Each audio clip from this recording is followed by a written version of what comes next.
السلام عليكم ورحمة الله تعالى وبركاته. أعوذ بالله من الشيطان الرجيم. بسم الله الرحمن الرحيم. الحمد لله رب العالمين والصلاة والسلام على أشرف المرسلين وعلى آله وصحبه أجمعين أما بعد. അള്ളാഹു സുബ്ഹാനഹു വതആല പവിത്രമായവൻ്റെ മാസത്തിൽ നമുക്ക് ജീവിക്കാൻ അവസരം നൽകിയതുപോലെ പരിശുദ്ധമായ സ്വർഗത്തിൽ നമ്മയും ബന്ധപ്പെട്ടവരെയും മരണപ്പെട്ടു പോയ എല്ലാ മുഅ്മിനീങ്ങളെയും മുസ്ലിമീങ്ങളെയും വിശിഷ്യ നമ്മുടെ കുടുംബങ്ങളെയും അള്ളാഹു ഒരുമിച്ച് കൂട്ടി അനുഗ്രഹിക്കട്ടെ. ആമീൻ യാ റബ്ബൽ ആലമീൻ. ഈ പരിശുദ്ധമായ റമളാൻ മാസം നമുക്ക് അനുകൂലമായി സാക്ഷി നിൽക്കുന്നവരിൽ അള്ളാഹു നമ്മയും ബന്ധപ്പെട്ടവരെയും ഒക്കെ ഉൾപ്പെടുത്തി അനുഗ്രഹിക്കട്ടെ. ആമീൻ യാ റബ്ബൽ ആലമീൻ. പ്രിയപ്പെട്ട സഹോദരങ്ങളെ, മുഅ്മിനീങ്ങളെ, എൻ്റെ ശബ്ദം ശ്രവിക്കുന്ന ഇതര മത സഹോദരങ്ങളെ, നമ്മളെപ്പോഴും ആഗ്രഹിക്കുന്നതും ആഗ്രഹിക്കേണ്ടതും പ്രതീക്ഷിക്കുന്നതും നല്ലൊരു മനുഷ്യനായി ജീവിക്കാനാണ്. Don't chase a stupid fantasy. ഒരിക്കലും നമ്മൾ ശരീര ഇച്ഛയുടെ, അനാവശ്യങ്ങളുടെ, ആവർത്തന വിരസതകളുടെ, അസുരഭാവങ്ങളുടെ പിന്നാലെ പോകരുതെന്നാണ് നമ്മൾ പഠിപ്പിക്കപ്പെട്ടിട്ടുള്ളത്. ബിൽറ്റ് ആൻഡ് എംപയർ നമ്മളെപ്പോഴും സമുന്നതമായൊരു ഭാവിയെ, പരിപാവനമായൊരു ലക്ഷ്യത്തിനെ, പരമോന്നതിയിലേക്ക് എത്തിക്കുന്ന പ്രയാണത്തിനാണ് നാം മുൻതൂക്കം നൽകേണ്ടത്. എങ്കിൽ മാത്രമാണ് നമുക്ക് വിജയം കൈവരിക്കാൻ സാധിക്കുകയുള്ളൂ. കഴിഞ്ഞുപോയ മനുഷ്യരെല്ലാവരും ചരിത്രത്തിൽ മനുഷ്യന് ഇടം പിടിച്ചവരെല്ലാം കരുണയുടെ ഹൃദയമുള്ളവരായിരുന്നു. വിശിഷ്യ ഇസ്ലാം മത വിശ്വാസികളെ സംബന്ധിച്ചിടത്തോളം സാമ്പത്തികമായും മാനസികമായും ശാരീരികമായും വലിയ തകർച്ചയിലായിരുന്നു ഒരു കാലഘട്ടത്തിൽ ഈ സമൂഹം മുഴുവനും. അവിടെ നിന്നാണ് കാരുണ്യത്തിൻ്റെ തിരുദൂതർ സ്വല്ലല്ലാഹു അലൈഹി വസല്ലമ തങ്ങൾ സാംസ്കാരിക സമുന്നതിയുടെ ഉത്തുംഗമായ മേഖലയിലേക്ക് വിശ്വാസി സമൂഹത്തിനെ കൈപിടിച്ചുയർത്തിയത്. അതിൻ്റെ അനുരണനങ്ങൾ കേവലം മുസ്ലിമീങ്ങൾ മാത്രമല്ല അനുഭവിച്ചിരുന്നത്. ലോകത്തുള്ള സർവർക്കും ഇസ്ലാം മത വിശ്വാസികൾ നൽകുന്ന സന്ദേശം, പരിശുദ്ധമായ ദീന് മുന്നോട്ട് വെക്കുന്ന ആശയങ്ങൾ, ഐഡിയോളജി എല്ലാം വളരെ കൃത്യവും വ്യക്തവുമാണ്. എല്ലാ മതങ്ങൾക്കും ഉൾക്കൊള്ളാൻ കഴിയുന്ന നിലയിലാണ് പരിശുദ്ധമായ ഇസ്ലാമിൻ്റെ കാറ്റലോഗ് പടച്ച റബ്ബ് അള്ളാഹു സുബ്ഹാനഹു വതആല നമുക്ക് നൽകിയിട്ടുള്ളത്. ചുരുക്കത്തിൽ പറയുകയാണ്, ഈ പരിശുദ്ധമായ റമളാൻ മാസം ആനയെ നമ്മൾ പന്തിയിൽ ഇട്ട് പരീക്ഷിക്കുന്നത് പോലെ, അതിനെ മെരുക്കിയെടുക്കുന്നത് പോലെ, കടഞ്ഞെടുക്കുന്നത് പോലെ ഇസ്ലാം മത വിശ്വാസികളുടെ ഹൃദയങ്ങളെ കടഞ്ഞെടുത്ത് പൂർണ്ണമായ നല്ലൊരു മനുഷ്യനാക്കി തീർക്കാനുള്ള പരീക്ഷണ കളരിയാണ് 30 നാളത്തെ വ്രതം, നോമ്പ് എന്നുള്ളത്. അതിൽ പ്രധാനപ്പെട്ട ആദ്യത്തെ 10 ദിനങ്ങളാണ്. ഒരു മാസത്തിൽ 30 ദിവസമാണല്ലോ. അപ്പോൾ ആദ്യത്തെ 10 ദിനങ്ങൾ റഹ്മത്തിന്റെ 10 അഥവാ കരുണയുടെ 10 എന്നാണ് പരിശുദ്ധനായ അള്ളാഹുവിൻ്റെ റസൂൽ സ്വല്ലല്ലാഹു അലൈഹി വസല്ലമ തങ്ങൾ നമ്മളെ പഠിപ്പിച്ചിട്ടുള്ളത്. കരുണ എന്നാൽ ഈ ലോകത്ത് നബി സ്വല്ലല്ലാഹു അലൈഹി വസല്ലമ തങ്ങൾ ഇസ്ലാം മതം പരിപൂർണമായും ലോകത്തിന് പ്രചരിപ്പിക്കാൻ വേണ്ടി നിയോഗിക്കപ്പെട്ടിട്ടുള്ളത് 40-ാമത്തെ വയസ്സിലാണ്. 13 കൊല്ലക്കാലം നിസ്കാരം നിർബന്ധമാക്കപ്പെട്ടിട്ടില്ല. 53-ാമത്തെ വയസ്സിലാണ് പരിശുദ്ധമായ നിസ്കാരമൊക്കെ നിർബന്ധമാക്കപ്പെടുന്നത്. അതുവരെ എന്തായിരുന്നു മക്കൾക്കാർക്ക് പണി? അതുവരെ എന്തായിരുന്നു നബി സല്ലല്ലാഹു അലൈഹി വസല്ലമ തങ്ങൾക്ക് ജോലി? മനുഷ്യര്, കാട്ടാളൻ സമൂഹങ്ങളെ, കാടത്തം നിറഞ്ഞ മനുഷ്യ സമൂഹങ്ങളെ പെണ്ണിന് വേണ്ടിയും കള്ളിന് വേണ്ടിയും, ഞാനൊന്നും മരിച്ചാൽ പോലും എൻ്റെ ശവകുടീരത്തിന് മുകളിൽ മുന്തിരിവള്ളിയുടെ തൈ നടണമെന്ന് വസിയ്യത്ത് എഴുതി വെച്ച, അത്രമേൽ മദ്യാസക്തരായ, അത്രമേൽ സ്ത്രീകളെ ആഗ്രഹിക്കുന്ന വളരെ മോശപ്പെട്ട ഒരു സംസ്കാരത്തിന് ഉടമകളായിരുന്ന ആളുകളെ കരുണയുടെ വർത്തമാനം പഠിപ്പിച്ചു, സ്നേഹത്തിന്റെ വർത്തമാനം പഠിപ്പിച്ചു. അവർക്ക് മുന്നിൽ പാപിയായ ഒരു മനുഷ്യൻ, വളരെ മോശക്കാരിയായി നടന്ന ഒരു മനുഷ്യൻ, തൊട്ടാൽ 7 പ്രാവശ്യം കഴുകേണ്ട ജീവി അഥവാ നായ, ആ നായക്ക് വെള്ളം കൊടുത്തതിൻ്റെ പേരിൽ പടച്ച റബ്ബ് സകല പാപങ്ങളും പുറത്തു കൊടുത്തു പരിപാവനമായ സ്വർഗപ്രവേശം നൽകിയെന്ന് പരിശുദ്ധരായ റസൂൽ സ്വല്ലല്ലാഹു അലൈഹി വസല്ലമ തങ്ങൾ അത് പഠിപ്പിക്കുകയായിരുന്നു. എല്ലാവരെയും മനുഷ്യനായി കാണണം, മനുഷ്യത്വമുള്ളവരാകണം. കണ്ണ് നിറയുന്നവന്റെ കണ്ണുനീര് ടിഷ്യൂ പേപ്പർ കൊണ്ടല്ല നമ്മൾ തുടക്കേണ്ടത്, നമ്മുടെ കൈ കൊണ്ട് തുടച്ചു കൊടുക്കാൻ നമ്മളെ കൊണ്ട് കഴിയണം.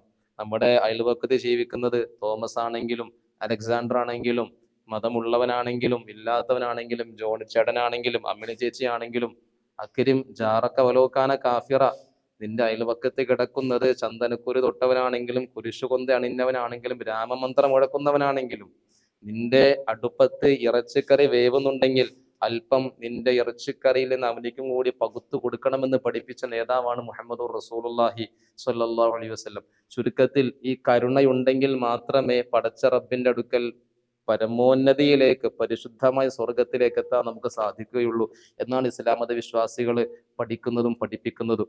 എന്തുകൊണ്ടാണ് കുറെ ആരാധനകൾ ഉണ്ടായിരുന്ന, നിസ്കരിച്ചിരുന്ന, നോമ്പ് നോച്ചിരുന്ന, ഖുർആൻ ഓതിയിരുന്ന ഒരു പെണ്ണ് പൂച്ചയെ കെട്ടിയിട്ടതിന്റെ പേരിൽ അതിനെ വെള്ളം കുടിക്കാനോ സ്വന്തമായി ഭക്ഷണം തേടാനുള്ള അവസരം നിഷേധിച്ചതിന്റെ പേരിൽ സർവ്വ ആരാധനകളും ചെയ്തിരുന്ന ഒരു പെണ്ണിനെ നരകത്തിലേക്ക് റിക്രൂട്ട് ചെയ്യപ്പെടുകയാണ്. എന്നാൽ നേരെ മറിച്ച് ആരാധനകളിൽ കുറവ് വന്നിട്ടുണ്ട്, പോരായ്മകൾ സംഭവിച്ചിട്ടുണ്ട്, നോമ്പിൽ പോരായ്മകളുണ്ട്, അപാകതകളുണ്ട്.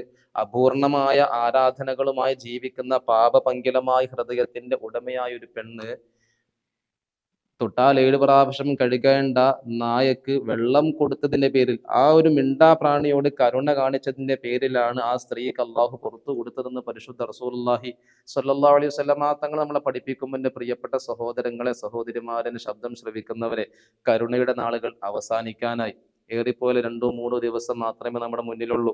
അള്ളാഹുവിന്റെ റഹ്മത്തിന്, കാരുണ്യത്തിന് ചോദിച്ചു വാങ്ങണം. അള്ളാഹു റഹ്മാനാൻ. പടച്ചറബ് പറയുന്നുണ്ട്, ഇന്നല്ലാഹ ശദീദുൽ ഇഖാബ്, തീർച്ചയായും അല്ലാഹു സുബ്ഹാനഹു വതആല നല്ലോണം ശിക്ഷിക്കുന്നവനാണ്. ഇന്ന ലദൈന അൻകാലം വജഹീമ വതആമൻ ദാ ഖുസ്വത്തിൻ വഅദാബ എന്നൊക്കെ പറഞ്ഞ് പരിശുദ്ധമായ ഖുർആനിലൂടെ പടച്ചറബ് പലതവണ പറയുന്നുണ്ട്. നാരകീയമാകുന്ന ലോകത്ത് അതികഠിനമായ ഒരു ദാഹമാണവർക്കുള്ളത്, പതയ്ക്കുന്ന ചീഞ്ചലമാണവർക്ക് നൽകുന്നത്. ഇഹലോക ആർഭാടങ്ങളിൽ ജീവിച്ചവർ നൽകപ്പെടും കഠോരം ശിക്ഷകൾ. നരകത്തിലെ അവസ്ഥകളൊക്കെ തഴവ ഉസ്താദിന്റെ ബൈത്തുകൾ പരിശോധിക്കുമ്പോൾ കാണാം. അത്രമേൽ ഭീകരമായ നരകം പടച്ചറബ് സൃഷ്ടിച്ചു വെച്ചിട്ട് പരിശുദ്ധമായ ഖുർആനാകുന്ന മുസൽമാന്റെ കാറ്റലോഗ് തുറക്കുമ്പോൾ ഫസ്റ്റ് കാണുന്നത് എന്താ? ബിസ്മില്ലാഹി റഹ്മാനിർ റഹീം. റഹ്മാൻ എന്ന് പറഞ്ഞാൽ നിങ്ങൾക്ക് അറിയാലോ, അള്ളാഹുവിനെ ആരാധിക്കുന്നവർക്കും ആരാധിക്കാത്തവർക്കും ഒരുപോലെ ഗുണം ചെയ്യുന്ന റബ്ബ്, കരുണയുള്ള റബ്ബ്. റഹീം എന്ന് പറഞ്ഞാലോ, അള്ളാഹുവിനെ ആരാധിച്ച് ജീവിക്കുന്ന, 5 നേരം നിസ്കരിക്കുന്ന, കരുണ കാണിക്കുന്ന, സ്നേഹം കൊടുക്കുന്ന, അശരണർക്ക് ആശ്രയമാകുന്ന, ആശയറ്റവർക്ക് ആശയേകുന്ന, നിരാലംബർക്ക് അവലംബമാകുന്ന മനുഷ്യർക്ക് പടച്ചറബിന്റെ പരമോന്നതമായ കോടതിയിൽ പരിപാവനമായ സ്വർഗം സമ്മാനിക്കുന്ന റബ്ബ് എന്നാണ് റഹീം എന്നതിന്റെ അർത്ഥം. അടുത്തായത്ത് പരിശോധിക്കുമ്പോൾ നമുക്ക് എന്താ മനസ്സിലാകുന്നത്? അൽഹംദുലില്ലാഹി റബ്ബിൽ ആലമീൻ. തൊട്ടടുത്തായത്തിൽ പടച്ചറബ് വീണ്ടും പറയാണ് അർ റഹ്മാനിർ റഹീം. അത്രമേൽ ആഴമുള്ള 7 തട്ടോളമുള്ള നരകം, 7 തട്ടോളമുള്ള നരകം, ജഹീം, മഅ്വ തുടങ്ങിയുള്ള കഠിനമായ ശിക്ഷകൾ പടച്ചറബ് സംവിധാനിച്ചിരിക്കുന്ന നരകം. തേളുകളും പാമ്പുകളും, നമ്മളിന്ന് ദുനിയാവിൽ കാണുന്ന തേളും പാമ്പൊന്നുമില്ല. മൂർഖം വന്ന് നമ്മുടെ മുമ്പിലേക്ക് നിന്ന് നമ്മുടെ മൂത്രം പോവും. അത്രമേൽ പ്രയാസം ഉണ്ടാവും നമുക്ക്. അല്ലെങ്കിൽ ഒരു ഉടുമ്പ് വന്നാൽ മതി, അല്ലെങ്കിൽ എന്തെങ്കിലും ഒരു ജീവി, പേടിപ്പെടുത്തുന്ന ഒരു ജീവി ഒരു കരടി മുന്നിൽ കൂടി പോയാൽ മതി, നമ്മുടെ സർവ്വതും 1ഉം 2ഉം അവിടെ തന്നെ പോകും. എന്നാൽ ദുനിയാവിലുള്ളതിനേക്കാൾ ഭീകരമായ ശിക്ഷകളാണ് തേളുകളും പാമ്പുകളും ഒക്കെയാണ് നരകത്തിലുള്ളത്. എന്നിട്ടും പടച്ചോൻ പറയാണ്, നിങ്ങളെ വിഷമിക്കൊന്നും വേണ്ട, നിങ്ങൾ പ്രയാസപ്പെടുകയൊന്നും വേണ്ട. ഇന്ന റഹ്മത്തി, എന്റെ കാരുണ്യം, സബഖത്ത് അലാ ഗളബി, എന്റെ ദേഷ്യത്തിനേക്കാൾ മുകളിലാണ്. എന്നോട് ഞാൻ നിങ്ങൾക്ക് എന്റെ കാരുണ്യം ഞാൻ തരും, പക്ഷേ എന്നോട് ചോദിക്കണം. ഒന്ന് ആലോചിച്ച് നോക്കിയ പ്രിയപ്പെട്ട സഹോദരങ്ങളെ, നമുക്ക് ഇഷ്ടപ്പെട്ട ഒരു വാപ്പയുടെയും ഉമ്മയുടെയും മകനായിട്ടാണ് നമ്മൾ ജനിച്ചേക്കുന്നത്? അല്ല. നമുക്ക് ഇഷ്ടപ്പെട്ട നാട്ടിലാണ് നമ്മൾ ജനിച്ചേക്കുന്നത്? അല്ല. നമുക്ക് ഇഷ്ടപ്പെട്ട കൂട്ടുകാരാണ് നമ്മുടെ കൂടെ ഉള്ളത്? അല്ല. നമ്മൾ കുറെ ബോധങ്ങൾ വന്ന് കുറെ യാഥാർത്ഥ്യങ്ങൾ തിരിച്ചറിയുമ്പോഴാണ് ഇതിനേക്കാൾ മനോഹരമായ ഒരു നാട് അവിടെ ഉണ്ടായിരുന്നു, ഇതിനേക്കാൾ നല്ലൊരു കൂട്ടുകാരവിടെ ഉണ്ടായിരുന്നു. നമ്മുടെ ഇഷ്ടത്തിനനുസരിച്ചല്ല നമ്മുടെ ജന്മവും നമ്മുടെ ജീവിതവും ഒക്കെ. എല്ലാം അള്ളാഹുവിന്റെ ഔദാര്യമാണ്. നമ്മുടെ കണ്ണിന്റെ കാഴ്ച റബ്ബ് ചോദിച്ചിട്ട് തന്നതല്ല. നമ്മുടെ കർണപുടങ്ങൾ കൊണ്ട് നാം ശ്രവിക്കുന്ന കേൾവി ഒരിക്കലും നമ്മുടെ റബ്ബിനോട് ചോദിച്ചിട്ട് റബ്ബ് തന്നതല്ല. സംസാരിക്കാനുള്ള ശബ്ദം, നാവ്, കഴിവ് തുടങ്ങിയവയൊന്നും ഒരിക്കലും നമ്മൾ അള്ളാഹിനോട് ചോദിച്ചു വാങ്ങിയതല്ല. അവന്റെ ഔദാര്യം കൊണ്ട്, അവന്റെ കരുണ കൊണ്ട് നമുക്ക് നൽകിയതാണ്. എന്നിട്ടും എൻ്റെ പ്രിയപ്പെട്ട സഹോദരങ്ങളെ, അള്ളാഹു സുബ്ഹാനഹു വ തആല ചോദിക്കാണ്, നിങ്ങൾ എന്തേ നന്ദി ചെയ്യാത്തത്? അഅൻതും അൻസൽതുമൂഹു മിനൽ മുസ്നി അം നഹ്നുൽ മുൻസിലൂൻ. ആകാശത്തിൽ നിന്ന്, മേഘകുംഭങ്ങളിൽ നിന്ന് നിങ്ങൾക്ക് പാനീയം, വെള്ളം ഇറക്കി തന്നത് ഞാനാണോ, അവർ നിങ്ങൾ തന്നെ ഉണ്ടാക്കിയതാണോ എന്ന് പടച്ചറബ് ചോദിക്കുന്നുണ്ട്. അള്ളാഹുവിന്റെ വെള്ളം കുടിച്ചിട്ട്, അവൻ നൽകിയ വായു ശ്വസിച്ചിട്ട്, അവൻ നൽകിയ മണ്ണിൽ കാല് ചവിട്ടി പണിയെടുത്ത് പൈസ ഉണ്ടാക്കിയിട്ട് അഹങ്കരിക്കാനാണോ നമ്മൾ തുനിയുന്നത്? അള്ളാഹു വെറുതെ വിടില്ല. അള്ളാഹിന്റെ മുന്നിൽ നമ്മൾ എപ്പോഴും പരിപൂർണമായും അള്ളാഹുവിന്റെ മുന്നിൽ വിനയാനിതരായിരിക്കണം. അള്ളാഹു പറയാണ്, അദ്ഖിലു, ഒന്ന് പ്രവേശിക്ക്, അബ്ദി, എന്റെ അടിമയെ, അൽ ജന്നത, സ്വർഗത്തിലേക്ക് പ്രവേശിക്ക്, ബിറഹ്മതി, എന്റെ കരുണ കൊണ്ട്. ഈ ദുനിയാവിലെ നാളെ മഹ്ശറിൽ ഒരാൾ ചെല്ലുന്നുണ്ട്, ഒരു മനുഷ്യൻ വരുന്നുണ്ട്. ദുനിയാവിൽ ഒരുപാട് നന്മ ചെയ്ത് ജീവിച്ച മനുഷ്യനാ. ആ മനുഷ്യൻ ആഖിറത്തിൽ ചെല്ലുമ്പോ, പരലോകത്തിൽ ചെല്ലുമ്പോ ഈ മനുഷ്യന്റെ നന്മയും തിന്മയും ഒക്കെ തൂക്കുന്നുണ്ട്. പക്ഷെ പടച്ചോൻ പറയാണ്, നീ എന്ത് ചെയ്തോ? സ്വർഗത്തിലേക്ക് ഡയറക്റ്റ് കയറിക്കോ, ബി റഹ്മത്തി, എന്നെ കരുണ കൊണ്ട് കയറിക്കോ എന്ന് പറഞ്ഞു. അപ്പൊ ഈ മനുഷ്യൻ പറഞ്ഞു, പടച്ചോനെ അത് വേണ്ട, ഞാൻ ചെയ്ത ആരാധനകളൊക്കെ നീ ഒന്ന് കാൽക്കുലേറ്റ് ചെയ്യേ, എന്നിട്ട് ഞാനൊന്ന് നോക്കട്ടെ, എന്നിട്ട് അതുകൊണ്ട് തന്നെ സ്വർഗത്തിലേക്ക് പ്രവേശിപ്പിച്ചാൽ മതി എന്ന് പറഞ്ഞപ്പോ, എന്നായിക്കോട്ടെ. ഒരു തട്ടിൽ ഈ മനുഷ്യന്റെ സർവ്വ നന്മയും വെച്ചു, മറുതട്ടിൽ അള്ളാഹുവിന്റെ ഒരു അനുഗ്രഹമാകുന്ന കണ്ണ്, അള്ളാഹു കൊടുത്തൊരു കണ്ണും വെച്ചു. തട്ട് താഴ്ന്നത്, കണ്ണിന്റെ തട്ടാണ് താഴ്ന്നു പോയത്, നന്മയുടെ തട്ട് അപ്പോഴും താഴ്ന്നിട്ടില്ല. ഈ അനുഗ്രഹത്തിനേക്കാൾ വലുതല്ലടോ നമ്മുടെ നന്മകൾ എന്ന് പടച്ചറബ് തിരിച്ചറിയിപ്പിക്കുകയാണ്, ബോധ്യപ്പെടുത്തുകയാണ്. അതുകൊണ്ട് എൻ്റെ പ്രിയപ്പെട്ട സഹോദരങ്ങളെ, അള്ളാഹുവിന്റെ റഹ്മത്തുണ്ടെങ്കിലേ, പടച്ചോന്റെ കാരുണ്യം ഉണ്ടെങ്കിലേ നമുക്ക് രക്ഷപ്പെടാൻ കഴിയുള്ളൂ. എൻ്റെ ശബ്ദം നിങ്ങൾ കേൾക്കുന്നില്ലേ? എൻ്റെ സംസാരം കേൾക്കുന്നില്ലേ? നിങ്ങൾക്ക് ആർക്കെങ്കിലും തോന്നുന്നുണ്ടോ ഈ നിമിഷം നിങ്ങൾ മരണപ്പെട്ടാൽ നിങ്ങൾ സ്വർഗത്തിലാണെന്ന്? നിങ്ങൾക്ക് ധൈര്യം പറയാൻ പറ്റുമോ? ഈ സമയം ഞാനോ നിങ്ങളോ മരിച്ചുപോയാൽ, അള്ളാഹ് ഇപ്പൊ ഞാൻ സ്വർഗത്തിലാണ്, ഇപ്പൊ നല്ലൊരു കുഴപ്പമില്ല, അത്യാവശ്യം കുഴപ്പമില്ല, നല്ല റാഹത്തിലാണ് ജീവിക്കണത്, ഞാൻ ഇപ്പൊ മരിച്ചാൽ ഇപ്പൊ ഡയറക്റ്റ് സ്വർഗത്തിലേക്കാണ് എന്ന് ധൈര്യം പറയാൻ നിങ്ങളെ കൊണ്ട് പറ്റുമോ? ഇല്ല, ഒരിക്കലും ഇല്ല. നമുക്ക് സ്വർഗം കിട്ടുമെന്നുള്ള ഒരു പ്രതീക്ഷയില്ല. കാരണം നമ്മളെക്കാൾ മുൻപ് ജീവിച്ചവർ, മുൻകാലങ്ങളിൽ ജീവിച്ചവർ, മഹോന്നതന്മാരായ പണ്ഡിതന്മാർ, അവരുടെ നിസ്കാരം പോലും അത്രമേൽ പ്രയാസകരമായിരുന്നു. അവർ നിസ്കരിക്കുന്ന സമയത്ത് മുടിയേക്കാൾ നേർന്ന, ഈർച്ചവാളിനേക്കാൾ മൂർച്ചയുള്ള സിറാത്ത് പാലത്തിന്റെ മുകളിലാണ് ഞാൻ നിൽക്കുന്നത്.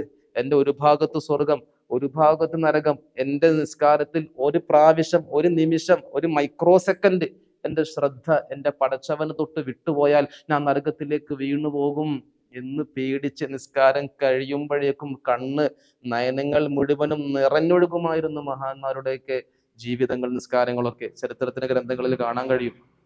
അതുകൊണ്ട് തന്നെ പ്രിയപ്പെട്ട സഹോദരങ്ങളെ, അള്ളാഹുവിന്റെ കാരുണ്യമാണ് നമുക്ക് വേണ്ടത്. നമ്മൾ വെറുതെ തസ്ബീഹമാല മറിച്ചത് കൊണ്ട് മാത്രം, നിസ്കാരത്തഴമ്പിന്റെ വലിപ്പം കണ്ട് മാത്രം, താടിയുടെ നീളം കണ്ട് മാത്രം പടച്ചറബ് സ്വർഗം തരാൻ എവിടെയും പറഞ്ഞിട്ടില്ല. അങ്ങനെയാണെങ്കിൽ പാണ്ഡിത്യത്തിന്റെ ഗരിമയിൽ നിൽക്കുന്ന ബൽആം ഇബ്നു ബാവൂറ എന്ന് പറയുന്ന പണ്ഡിതനായിരുന്ന മനുഷ്യൻ ഇന്ന് എവിടെയാ? 7 ഭൂമിയിലേക്ക് താഴ്ത്തപ്പെട്ടുകൊണ്ടിരിക്കുകയാണ്. മനുഷ്യപ്പെറ്റില്ലാത്ത മനുഷ്യരായി നമ്മൾ മാറരുത്. എപ്സ്റ്റീൻ ഫയൽസ് നമ്മുടെ മുന്നിലേക്ക് വന്നു. അതിന്റെ യാഥാർത്ഥ്യങ്ങളും അതിന്റെ വിശ്വാസ്യതയും ഒക്കെ അവിടെ നിൽക്കട്ടെ. ഏതായാലും എൻ്റെ പ്രിയപ്പെട്ട സഹോദരങ്ങളെ, പല പ്രമുഖരുടെയും പേരുകൾ അതിൽ എഴുതി ചേർക്കപ്പെട്ടു. ഒന്ന് മനസ്സിലാക്കുക, സമ്പത്തല്ല, സമ്പത്തും സ്ഥാനമാനങ്ങളും അല്ല ഒരു മനുഷ്യൻ വിജയിയാണോ പരാജയപ്പെട്ടവനാണോ എന്ന് നിർണ്ണയിക്കുന്നത്. നമ്മുടെ കോൺഫറൻസ് ഗ്രൂപ്പിന്റെ ചെയർമാൻ റിജി ജോയ്, അദ്ദേഹം എങ്ങനെയാ മരണപ്പെട്ടത്? വല്ല കുറവുണ്ടോ? ഒരു കുറവില്ല. അദ്ദേഹത്തിന് എന്തെങ്കിലും നഷ്ടം സംഭവിക്കാനുണ്ടോ? ഒന്നും സംഭവിക്കാനില്ല. സമ്പത്തിന് സമ്പത്ത്, ആവശ്യത്തിനുള്ളതെല്ലാം ആവശ്യത്തിനേക്കാൾ അധികം അദ്ദേഹത്തിനുണ്ട്. മനസമാധാനമില്ലാത്തൊരു ജീവിതം. എൻ്റെ പ്രിയപ്പെട്ട സഹോദരങ്ങളെ, സമാധാനപൂർണമായ ജീവിതമാണ് ഞാനും നിങ്ങളും ആഗ്രഹിക്കുന്നതെങ്കിൽ പൂർണ്ണമായും കരയുന്നവന്റെ കണ്ണുനീര് തുടക്കാൻ നമ്മളെ കൊണ്ട് പറ്റണം. അല്ലെങ്കിൽ അള്ളാഹുവിന്റെ കാരുണ്യം കിട്ടൂല. അള്ളാഹുവിന്റെ കാരുണ്യമില്ലാതെ ഒരിക്കലും നമുക്ക് ദുനിയാവിലും ആഖിറത്തിലും, ഇഹലോകത്തും പരലോകത്തും, എൻ്റെ ഇതരമത സഹോദരന് മനസ്സിലാക്കാൻ വേണ്ടി പറയാ, ഇഹലോകത്തും പരലോകത്തും നമുക്ക് രക്ഷപ്പെടാൻ കഴിയൂല. എൻ്റെ ഇതരമത സഹോദരങ്ങൾ ഒന്ന് ചിന്തിച്ചു നോക്കിയേ. നിങ്ങളുടെ കയ്യിലിരിക്കുന്ന ഒരു 10 രൂപ അല്ലെങ്കിൽ ഒരു 100 രൂപ, അല്ലെങ്കിൽ നിങ്ങളുടെ മുന്നിലേക്ക് ഒരാൾ വിശന്ന് വരഞ്ഞു വരികയാണ്, ഇക്ക, അക്ക, അണ്ണ, അമ്മ, ഇതിനും തരണേ എന്ന് പറഞ്ഞ് ഇങ്ങനെ സങ്കടപ്പെട്ട് വരുമ്പോ നിങ്ങളൊരു 100 രൂപ എടുത്ത് കൊടുത്തിട്ട്, അല്ലെങ്കിൽ ഒരു ഹോട്ടലിൽ വിളിച്ചുകൊണ്ട് പോയിട്ട് നല്ലൊരു ഊണ് വാങ്ങിക്കൊടുത്തു, മനസ്സിന് സന്തോഷം ഉണ്ടാവൂലേ? ഉണ്ടാവോ? ഉണ്ടാകും, ഉറപ്പാണ്. അതിന്റെ ഒരു മധുരം നിങ്ങളൊന്ന് ആലോചിച്ച് നോക്കിയേ. 100 രൂപ പോകുന്നതാണോ മനസ്സിന് സന്തോഷം കിട്ടുന്നതാണോ വലുത്?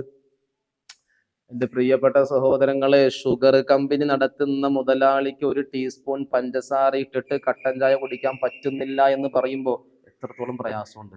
അയാൾക്ക് പിന്നെ എന്ത് സന്തോഷമാണ് ഈ ഭൂമിയിലുള്ളത്? സമ്പാദിക്കുന്നത് കൊണ്ട് എന്ത് നേട്ടാണുള്ളത്? സ്വന്തം മക്കൾ പോലും തിരിഞ്ഞു പോകുന്ന കോടീശ്വരനായ ഒരാൾക്ക് എങ്ങനെയാണ് ഈ ദുനിയാവിൽ മൊത്തം സമ്പാദിച്ചിട്ട് സന്തോഷത്തോടെ മരിക്കാൻ കഴിയുന്നത്? നമുക്ക് ദുനിയാവിന് ഒന്നും കൊണ്ടുപോകാനില്ല. നമ്മൾ മരിച്ചു കിടക്കുമ്പോൾ ഇവൻ മരിച്ചു പോയല്ലോ റബ്ബേ, ഇവൻ ഉണ്ടായിരുന്ന സമയത്ത് എന്തെല്ലാം നേട്ടങ്ങളാണ് ഉണ്ടായിരുന്നത്, എത്ര പേർക്കാണ് ഇവനെ കൊണ്ട് ഉപകാരം ഉണ്ടായിരുന്നത്. റഹ്മത്തുൻ വമാ അർസൽനാക ഇല്ലാ റഹ്മത്തൻ ലിൽ ആലമീൻ. ഖുർആനിൽ അല്ലാഹു തആല പറയാണ് ആരെക്കുറിച്ച്? ഹബീബായ റസൂലുള്ളാഹി സ്വല്ലല്ലാഹു അലൈഹി വസല്ലമ തങ്ങളെ കുറിച്ച് പറയാണ്, നബിയേ അങ്ങ് ലോകത്തിന് റഹ്മത്താണ് നബിയേ, കരുണയാണ് നബിയേ. കാലത്തിന്റെ കാലോച്ചകൾ കാലേ കൂട്ടിക്കണ്ടറിഞ്ഞ് കാരുണ്യമാണ് കരളീയമാണെന്ന് കാബാലിക മനുഷ്യരുടെ കാതിൽ പറഞ്ഞ കാരുണ്യത്തിന്റെ റസൂല് സ്വല്ലല്ലാഹു അലൈഹി വസല്ലം പെൺമക്കളെ കുഴിച്ചു മൂടുന്ന സമയത്ത് വൈദാ ബുശ്ശിറ അഹദുഹും ബിൽ ഉൻസാ ظل وجهه مسودا وهو كظيم. പെൺകുഞ്ഞാണ്. ഇപ്പൊ ഗർഭിണിയായ പെണ്ണിനെ കുഴി കുടിച്ചിട്ട് കുഴീൻ്റെ അടുത്ത് കൊണ്ട് നിർത്താൻ, പുറത്തേക്ക് വരുന്നത് സ്ത്രീലിംഗമാണെങ്കിൽ നേരെ കുഴിയിലേക്കാണ്. ഒന്ന് ആലോചിച്ച് നോക്കി, നിങ്ങളുടെ കൊച്ചിനെ ഇന്ന് കാണാതെയായാൽ, ഒന്നും സംഭവിച്ചിട്ടില്ല, കാണാതെയായാൽ 2 ദിവസത്തേക്ക് കാണാതെയായാൽ നിങ്ങൾ ഹേബിയസ് കോർപ്പസ് ഹർജി കൊടുക്കൂല്ലേ, കോടതി പോവില്ലേ? സ്വന്തം ചോര പൈതലിനെ കുഴിമാടത്തിന്റെ അടുത്ത് ഗർഭിണിയായ തന്റെ പ്രിയതമയെ കൊണ്ടുവന്നിരുത്തിയിട്ട് പുറത്തേക്ക് വരുന്നത് സ്ത്രീലിംഗമാണെങ്കിൽ നേരെ കുഴിയിലേക്ക് വലിച്ചിട്ടിരുന്ന കാടത്തം നിറഞ്ഞ കരുണ പറ്റിയ മനുഷ്യ സമൂഹത്തിനോട് പറയാൻ, പെൺകുഞ്ഞാണെങ്കിൽ അവളെ മാന്യമായി നോക്കി വളർത്തി നീ പൊന്നുപോലെ നല്ലൊരു മാന്യനായ വ്യക്തിയുടെ കയ്യിൽ ഏൽപ്പിച്ചു കൊടുത്താൽ നിനക്ക് സ്വർഗമുണ്ടെന്ന് നബിയുനാ റസൂലുള്ളാഹി സ്വല്ലല്ലാഹു അലൈഹി വസല്ലമ തങ്ങൾ പഠിപ്പിക്കാൻ. നിന്റെ അയൽഭാഗത്ത് കിടക്കുന്നവന് വെള്ളം കൊടുത്താൽ നിനക്ക് സ്വർഗമുണ്ട്. നീ ഇപ്പോ ജുമാഅക്ക് വേണ്ടി പള്ളിയിലേക്ക് വരികയാണ്. ജുമാ എന്ന് പറഞ്ഞാൽ അന്യതര സഹോദരങ്ങൾക്ക് അറിയാം, വെള്ളിയാഴ്ച പ്രാർത്ഥന വിശ്വാസികൾക്ക് വളരെ പ്രധാനപ്പെട്ടതാണ്. ഈ വെള്ളിയാഴ്ച പ്രാർത്ഥനക്ക് വന്നില്ലെങ്കിൽ, മനഃപൂർവ്വം കാരണമൊന്നുമില്ലാതെ, യാത്ര, രോഗം തുടങ്ങിയുള്ള വിഷയങ്ങളില്ലാതെ ഒരു വിശ്വാസിയായ മനുഷ്യൻ ജുമാ പ്രാർത്ഥനക്ക്, വെള്ളിയാഴ്ച പ്രാർത്ഥനക്ക് വന്നില്ലെങ്കിൽ അവന്റെ ഹൃദയത്തിൽ കറുത്ത കുത്ത് വന്ന് പതിയുകയും ഹൃദയം കറുത്തു പോവുകയും പിന്നെ പ്രാർത്ഥിച്ചാൽ പോലും, പിന്നെ പടച്ചവനോട് തിരിഞ്ഞ് ചോദിച്ചാൽ പോലും ഉത്തരം കിട്ടാത്തൊരവസ്ഥ വരും. കാരണം അതൊരു മോശമായിട്ട് നമ്മൾ കാണേണ്ട ആവശ്യമില്ല. അള്ളാഹു കൊടുത്ത ഭക്ഷണം കഴിച്ചിട്ട്, അള്ളാഹു കൊടുത്ത വായു ശ്വസിച്ചിട്ട് അള്ളാഹു അക്ബർ എന്ന് പള്ളിയിൽ നിന്ന് വിളിച്ചു പറയുമ്പോൾ നമുക്ക് വരാൻ കഴിയുന്നില്ലെങ്കിൽ പിന്നെ നമ്മൾ ജീവിക്കുന്നതിൽ എന്തർത്ഥമുള്ളത്? നമ്മൾ അള്ളാഹുവിന്റെ അടിമകളല്ലേ?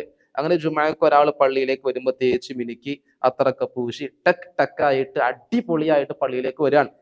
അങ്ങനെ പള്ളിയിലേക്ക് വരണ സമയത്തുണ്ട് ഒരു കമ്പി കഷ്ണത്തിൽ ഒരു നായ അല്ലെങ്കിൽ ഒരു പന്നി അല്ലെങ്കിൽ ഒരു കുറുക്കൻ ഇങ്ങനെ കുടുങ്ങി കിടക്കാണ്.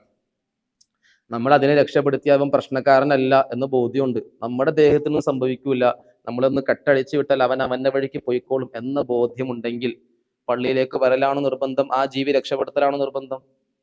അതിനെ രക്ഷപ്പെടുത്തണം. ജുമാ നഷ്ടപ്പെട്ടോട്ടെ, അള്ളാഹുവിന്റെ ഒരു ജീവിയെ രക്ഷപ്പെടുത്തണം. അവിടെയാണ് ഇസ്ലാം, അവിടെയാണ് കാരുണ്യത്തിന്റെ വർത്തമാനം നമ്മൾ പഠിക്കേണ്ടത്, ഇസ്ലാമിന്റെ ചരിത്രങ്ങൾ നമ്മൾ പഠിക്കേണ്ടത്. എത്രയോ ആളുകളാണ് ഇസ്ലാമിലേക്ക് കടന്നു വന്നത്. കാരണം എന്തായിരുന്നു? നബി സല്ലല്ലാഹു അലൈഹി വസല്ലമ തങ്ങളെ കരുണ കണ്ടിട്ടല്ലേ? നബി സല്ലല്ലാഹു അലൈഹി വസല്ലമ തങ്ങള് മക്കയിലുള്ള സർവ്വ മൊട്ടക്കുന്നുകളും വിടും, നബിയെ അങ്ങേക്ക് നാം സ്വർണമാക്കി തരട്ടെയോ? പരിശുദ്ധ പ്രവാചകൻ സല്ലല്ലാഹു അലൈഹി വസല്ലമ തങ്ങൾ ലോകത്തിന്റെ നേതാവാൻ, ലോകത്തിന്റെ രാജാവാൻ.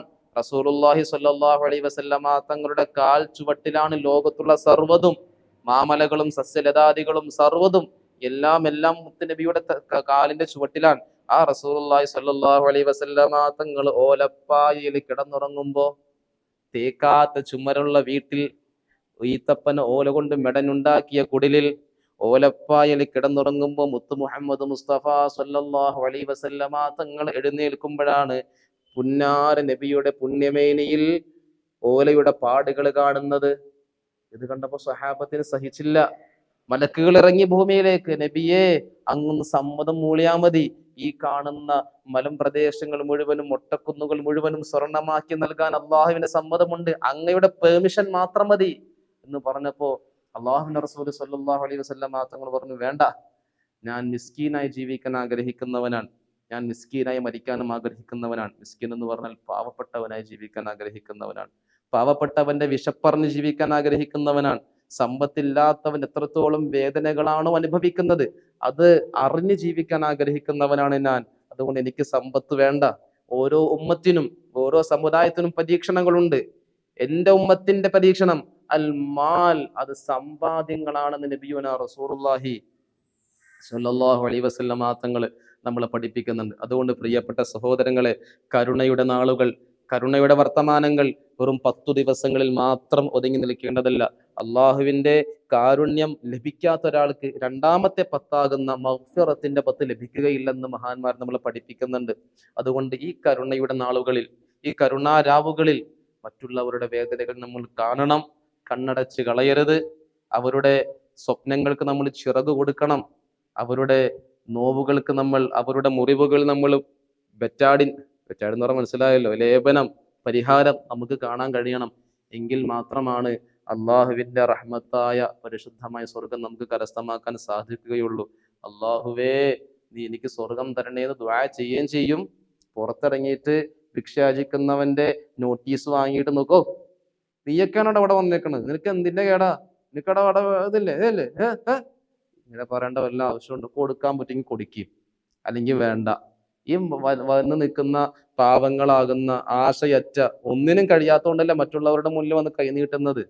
മുതലെടുക്കുന്നവരുണ്ട്, അവരെ സൂക്ഷിക്കണം, സൂക്ഷിക്കണം എന്നല്ല. പാവങ്ങളാകുന്ന ആളുകളെ വന്നിട്ട് അതെ ഇങ്ങനെയൊക്കെ പറയേണ്ട വല്ല ആവശ്യമുണ്ടോ? പാവങ്ങൾക്ക് അറിയുള്ളൂ അവരുടെ വേദന. അതുകൊണ്ട് എന്റെ പ്രിയപ്പെട്ടവരെ, കഴിയുമെങ്കിൽ ദാനധർമ്മങ്ങൾ നല്ലതുപോലെ നിർവഹിക്കുക, സക്കാത്ത് കൊടുത്തു വീട്ടുക. ഈ റമദാൻ മാസത്തിലേക്ക് മാത്രം സക്കാത്ത് കൊടുത്തു വെക്കുന്ന ഒരു ശീലമുണ്ട്. ഒരിക്കലും അങ്ങനെയല്ല. സമ്പത്തിന്റെ കണക്കെത്തിയാൽ ഉടനെ സക്കാത്ത് കൊടുത്തു കൊള്ളുക. എന്റെ വീട്ടിലേക്ക് എല്ലാവരും വരട്ടെ, സക്കാത്തിന് ഞാൻ നോട്ടീസ് അടിച്ചേക്കാം, പത്രത്തിൽ കൊടുത്തേക്കാം, ആവശ്യമുള്ളവരൊക്കെ വന്നോ എന്ന് നമ്മൾ എന്ത് ചെയ്യണ്ട. ഒരിക്കലും ആ വക വർത്തമാനങ്ങളും നമ്മുടെ ഉള്ളിൽ നിന്ന് വരാൻ പാടില്ല. എന്റെ വീട്ടിലേക്ക് ഭിക്ഷക്കാർക്ക് പ്രവേശനമില്ല എന്നുള്ള ചിന്തകളൊന്നും വേണ്ട. എന്റെ പ്രിയപ്പെട്ട സഹോദരങ്ങൾ, അർഹരിലേക്ക് കൊണ്ടുപോയി എത്തിച്ചു കൊടുക്കുക. അള്ളാഹു തആല തൗഫീഖ് പ്രദാനം ചെയ്യട്ടെ. ഈ പരിശുദ്ധമായ റഹ്മത്തിന്റെ പൊത്തും പരിശുദ്ധമായ റമദാൻ മാസവും എല്ലാം നമുക്ക് അള്ളാഹു അനുകൂലമാക്കി നൽകി അനുഗ്രഹിക്കട്ടെ. നമ്മിൽ നിന്ന് മരണപ്പെട്ടുപോയ മാതാപിതാക്കൾ, ബന്ധുമിത്രാദികൾ, കൂട്ടുകുടുംബങ്ങൾ എല്ലാവർക്കും അള്ളാഹു സുബ്ഹാനഹു തആല മഗ്ഫിറത്തും മർഹമത്തും പരിശുദ്ധമായ സ്വർഗപ്രവേശനം അള്ളാഹു നൽകി അനുഗ്രഹിക്കട്ടെ. ആമീൻ യാ റബ്ബൽ ആലമീൻ. എല്ലാവരും എനിക്കും കുടുംബത്തിനും വേണ്ടി ദുആ ചെയ്യണം. ഇതിനു വേണ്ടി പ്രവർത്തിക്കുന്നവർ, ഇതിന്റെ സ്റ്റുഡിയോ കാര്യങ്ങളൊക്കെ ചെയ്യുന്നവർ, അവർക്കും വേണ്ടി നിങ്ങൾ പ്രാർത്ഥിക്കണം. പടച്ച തമ്പുരാന്റെ എല്ലാ കരുണയും അവരുടെ മീതും വർഷിക്കട്ടെ എന്ന് ആത്മാർത്ഥമായി പ്രാർത്ഥിച്ച് അൽഹംദുലില്ലാഹി റബ്ബിൽ ആലമീൻ. അസ്സലാമു അലൈക്കും വറഹ്മത്തുള്ളാഹി വബറകാതുഹു.